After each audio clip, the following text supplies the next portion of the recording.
स्वागत नहीं करोगे आप हमारा? বলিউডের জনপ্রিয় ফ্র্যাঞ্চাইজি দাবাং এর চতুর্থ কিস্তির ঘোষণা আসার পর থেকেই চলছিল নানা জল্পনা। এবার সেই জল্পনায় নতুন মাত্রা যোগ করল আনন্দবাজারের এক খবর।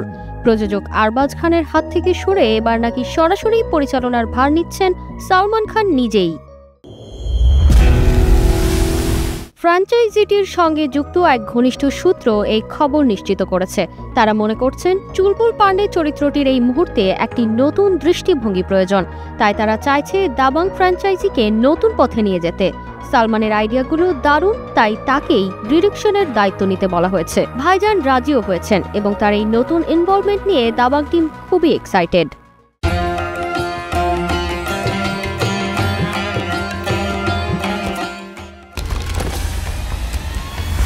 পরিচালনার খবর নিয়ে সালমান খান এখনই আনুষ্ঠানিকভাবে মুখ না খুললেও তিনি নিশ্চিত করেছেন যে স্ক্রিপ্ট নিয়ে তিনি ভীষণ সিরিয়াস। সালমান খান যদি পরিচালনার দায়িত্ব নেন তবে এটি হবে তার ক্যারিয়ারের অন্যতম বড় বাঁকবদল। এখন দেখার বিষয় চুলবুল পান্ডের চরিত্রে অভিনয়ের পাশাপাশি পরিচালকের চেয়ারে বসে তিনি কেমন জাদু দেখান।